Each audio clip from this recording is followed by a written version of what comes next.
किशोरी जी बगल में न हो तो कोई जीव भगवत शरणागति के योग्य नहीं होगा। इसलिए अकेले ठाकुर जी की शरणागति नहीं है, साथ में राधा रानी जरूरी हैं, साथ में श्री जानकी जी जरूरी हैं। नहीं तो ये तो ठाकुर ठहरे, कब इनमें ठकरास आ जाए कोई ठिकाना है, कोई पता है? अरे नहीं तुम हमारे लायक नहीं हो। पर श्री किशोरी जी बगल में हैं तो कोई जीव नालायक होता ही नहीं, सब जीव इनकी शरणागति के लायक सिद्ध हो जाते हैं। इंद्र का पुत्र जयंत कौआ बनकर आया और उसने बहुत बड़ा अपराध किया। सीता जी के चरणों में ही प्रहार नहीं किया। वाल्मीकि महर्षि तो लिख रहे हैं विददारस तनांतरे, इसने अपनी चोंच और पंजों से श्री किशोरी जी के वक्षस्थल पर प्रहार किया। उससे घाव हो गया, उससे रक्त के कण प्रभु के ऊपर गिरे, तब भगवान की निद्रा भंग हुई। कितना बड़ा भारी अक्षम्य अपराध इस दुष्ट ने किया। लेकिन राम जी उठे और तनिक उनकी भ्रुकुटी टेढ़ी हुई और पूछा कि ये क्या हुआ? तो किशोरी जी ने कहीं ये उसे दंड न दें, क्योंकि यह भी तो मेरा पुत्र ही है। इस करुणा के कारण उन्होंने जयंत का नाम नहीं लिया।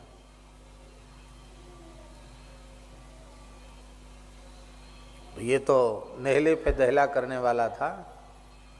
राम जी ने कहा कौन, किस दुष्ट ने ये अभद्रता की, दुस्साहस किसने किया?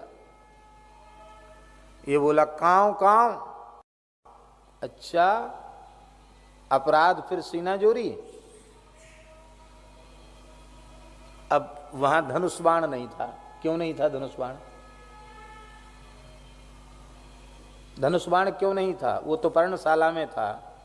क्योंकि एक बार चुनि कुसुम सुहाए, निज कर भूषण राम बनाए, सीता ही पहिराए प्रभु सादर, बैठे फटिक शिला पर सुंदर।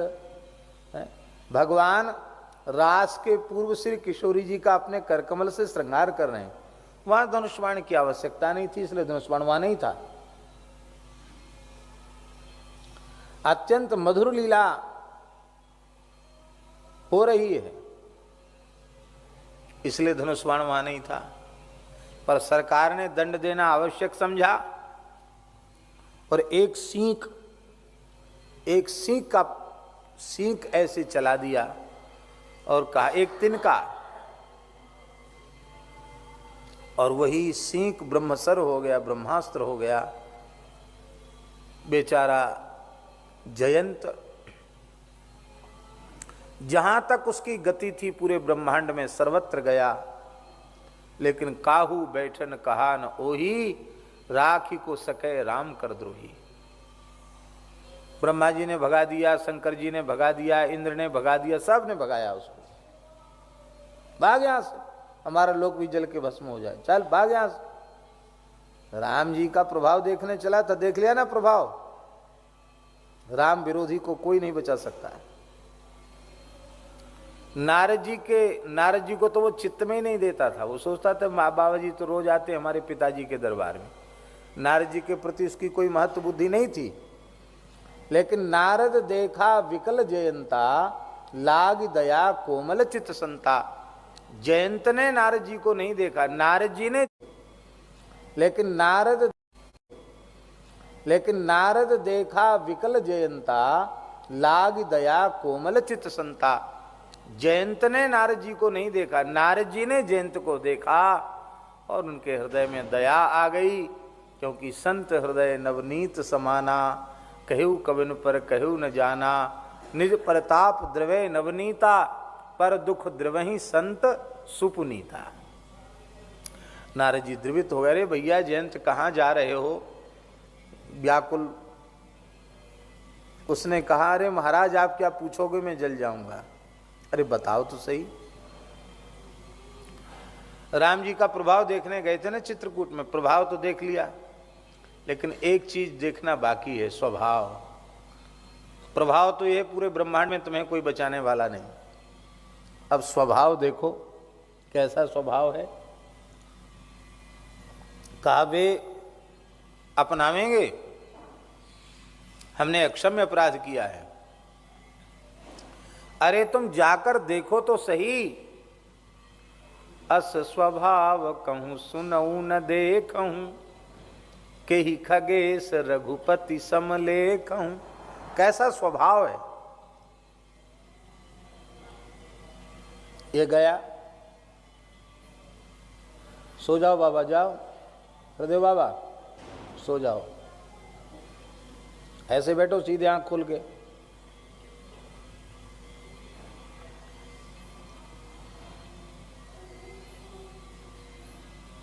तो ये गया नारद जी की प्रेरणा से, और नारद जी ने कहा कुछ कहना मत, बस त्राहिमाम त्राहिमाम कह के चरणों में पड़ जाना, साष्टांग पड़ जाना। पक्षी स्वरूप में था ये। भय के मारे पक्षी जब गिरते हैं तो आकाश की ओर उनका मुंह होता है, उल्टे गिरते हैं। ये उल्टा गिरा। किशोरी जी बोली कि आप शरणागत के अपराध देखते हैं। आपने स्वयं घोषणा की है रामावतार में, शरणागति धर्म में, कि कोटि विप्रबध लागे जाऊ, आयु शरण तजऊ नहीं ताहू। विश्वद्रोह कृत अघज ही लागा, शरण गयो प्रभु तदपि न त्यागा। शरणागत के गुण दोष विचार नहीं करते। फिर ये शरणागत है, इसको आप क्यों अस्वीकार कर रहे हैं? इसको स्वीकार कीजिए, ये शरणागत है। राम जी बोले शरणागति आचार्य के माध्यम से होती है, गुरु के माध्यम से होती है। इसने कौन सा गुरु बनाया? किशोरी जी ने अपना नाम तो नहीं लिया, आचार्य तो स्वयं है ही हैं, पर उन्होंने कहा कि देखो नारद जी इसको मिले कि नहीं मिले, संत ही सदगुरु हैं। और नारद जी ने आपका नाम, आपकी महिमा सुनाई कि नहीं सुनाई? दीक्षा में यही तो होता है, नाम सुनाया जाता, महिमा सुनाई जाती है। तो आपका नाम कान से ही तो सुना होगा, महिमा भी सुनी। बोले ऐसे थोड़ी होता है कि चलते चलते सुन ले तो दीक्षा होगी। बोले नहीं, पूरा पंच संस्कार संपन्न वैष्णव है। रज से मस्तक पर तिलक धारण करते हैं, आपके चरणों की चित्रकूट की रज इसके मस्तक पर लग गई तो तिलक हो गया। तुलसी मेरा ही अंश है, स्वरूप है, मैंने इसका कंठ पकड़ लिया तो इसका तुलसी संस्कार हो गया। मेरी उंगलियों में धनुर्वाण शंख चक्र आदि के चिन्ह हैं, मैंने इसका स्पर्श कर लिया, इसकी छाप संस्कार हो गया। इसके तो सारे संस्कार हो गए, इसको तो आपको अपनाना ही पड़ेगा। राम जी बोले कि अपना तो लेंगे, तुम कह रही हो तो अपना लेंगे, पर मेरा अपराध करे तो मैं क्षमा करूं, ये तो तुम्हारा अपराध है। हमारा अपराध? मेरा अपराध? ये कैसी बात आप कर रहे हो? अरे आपको पता नहीं इसने कितना भयंकर अपराध किया, आपके पयोधर को प्रहार करके क्षत विक्षत कर दिया। किशोरी जी के नेत्र भर आए। बोले आप जगत के पिता हैं, अनंत कोटि ब्रह्मांडों के पिता हैं, तो मैं अनंत कोटि ब्रह्मांडों की माता हूं कि नहीं? और ये मेरा पुत्र है कि नहीं? आपको पता नहीं है, कुपुत्रो जाए तो कुछ दपि कुमाता न भवती। हे प्रभु, छोटे बच्चे के दांत निकलते हैं तो दूध पीते पीते दांतों में खुजली चलती है, तो अपनी माँ के पयोधर को दांत से काट देता है। तो मैया इतनी नाराज नहीं होती कि बच्चे की नार मसक दे, उसका गला दबा दे, ऐसा तो नहीं करती मैया। क्या करती है? छोटे बच्चे ने, अबोध बच्चे ने दांत से काट दिया तो उसको अपराध नहीं मानती है, प्रसन्न होती है, बच्चे के दांत आ गए। सी कह करके उस कष्ट को सह लेती है, पर बच्चे पर लाड प्यार में कमी नहीं करती है। प्रभु, संसार की सामान्य माताओं में इतना वात्सल्य होता है, तो मैं वात्सल्य गुण का अगाध समुद्र हूं, मेरे हृदय में जीवों के प्रति कितना वात्सल्य होगा। इसलिए आप अपराध मानो तो मानो, मैं जयंत के अपराध को अपराध नहीं मानती हूं। आपको इसे क्षमा करना ही पड़ेगा, इसको शरण में स्वीकार करना ही पड़ेगा।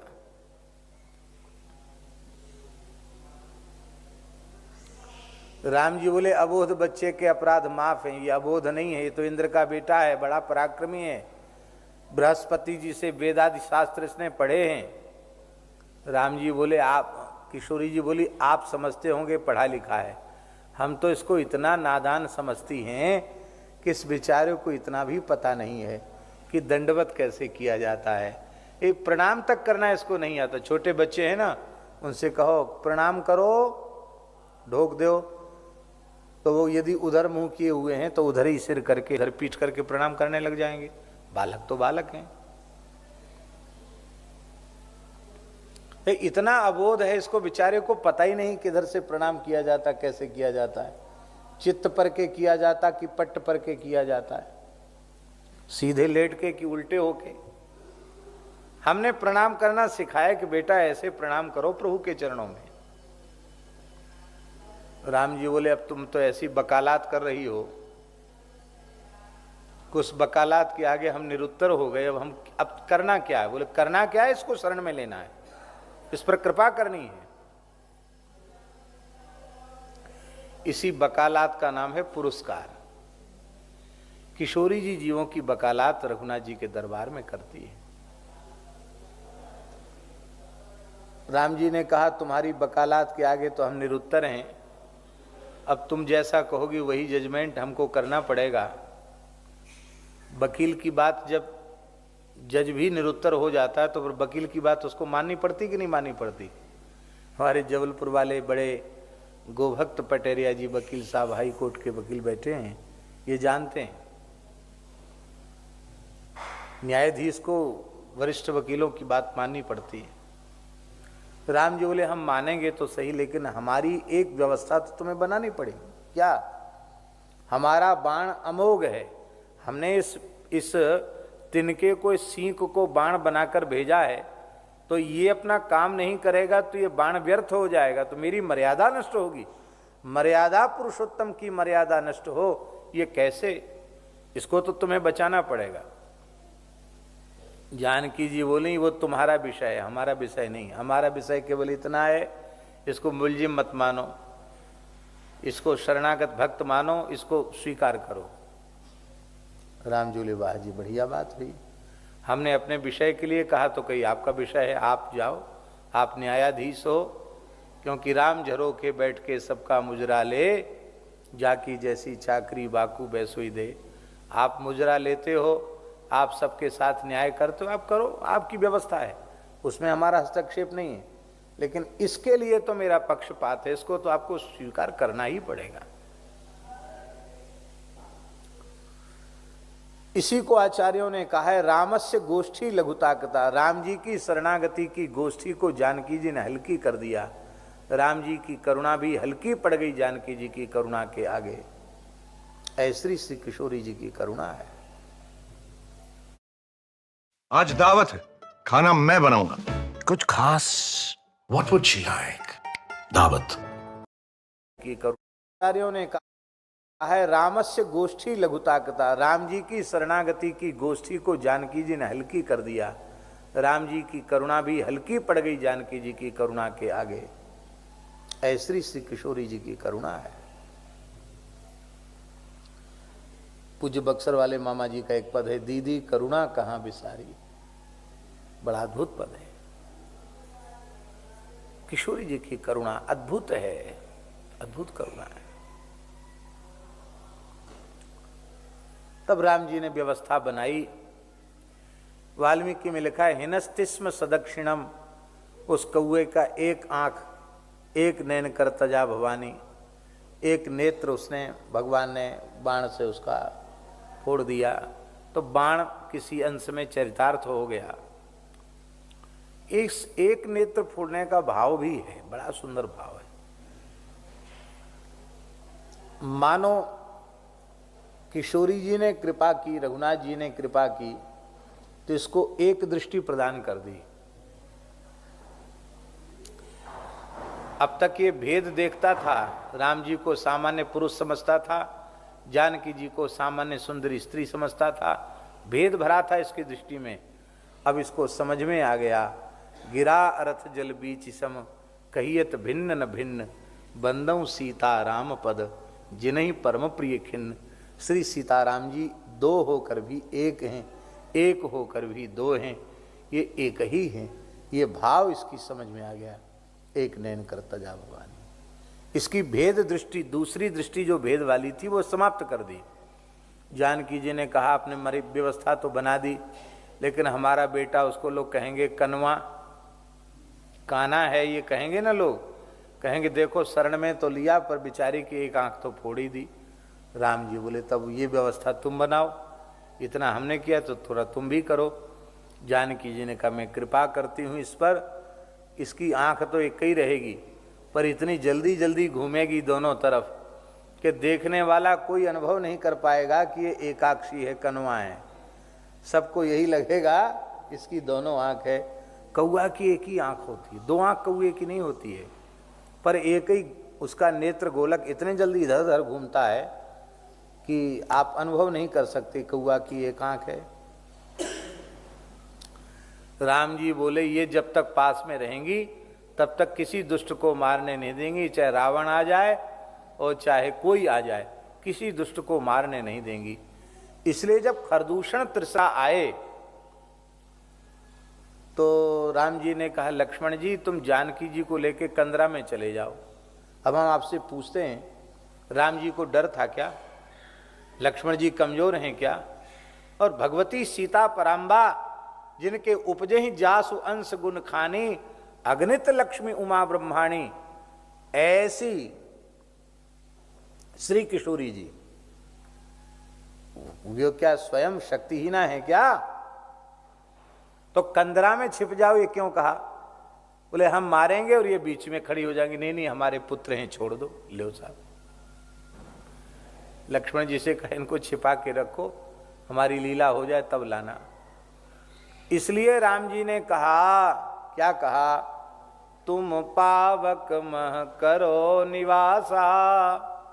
क्यों निवास करूं? बोले जो लगी करो निशाचर नासा। तुम पास में रहोगी, मारने दोगी नहीं। तब फिर लीला कैसे बनेगी? बोले आपका प्रतिबिंब हमारे निकट रहेगा। जानकी जी ने कहा हमारा प्रतिबिंब भी किसी को मारने नहीं देगा। हाँ ये और समझ लो, आप व्यवस्था बनाइए लेकिन हमारी छाया के सामने भी आप किसी को मार नहीं सकते। आह धन्य है लंका में किशोरी जी क्या कह रही हैं रावण से। वाल्मीकि रामायण का श्लोक श्रवण करने योग्य है। किशोरी जी कह रही हैं दशग्रीव रावण विदितः सही धर्मज्ञः शरणागत वत्सलः तेन मैत्री भवतु ते यदि जीवितुमिच्छसि। वाल्मीकि का श्लोक क्या कह रहे हैं? विदितः सही धर्मज्ञः, राम जी धर्म के रहस्य को जानते हैं, ये बात पूरे ब्रह्मांड में प्रसिद्ध है। शरणागत वत्सलः, वे शरणागत वत्सल हैं, उनकी शरण में तुम जाओ ये नहीं कहती जानकी। जानती बड़ा अहंकारी है मेरा बेटा, शरण शब्द से ही नाराज हो जाएगा। मैं पंडित हूं, विद्वान हूं, मैं क्यों शरण में जाऊं? बोले तुम शरण में तो जा नहीं सकते, क्यों? तुम में दीनता है ही नहीं, अहंकार है। तो तेन मैत्री भवतु ते, हमारी इच्छा है कि तुम्हारी मेरे प्रभु से मित्रता हो जाए। तुम हाथ तो मिला लो राम जी से तो तुम जीवित रह जाओगे, नहीं तो मैं भी, मुझे बड़ी पीड़ा है कि तुम खानदान सहित नष्ट हो जाओ। रावण के प्रति भी उनके मन में ऐसी करुणा है।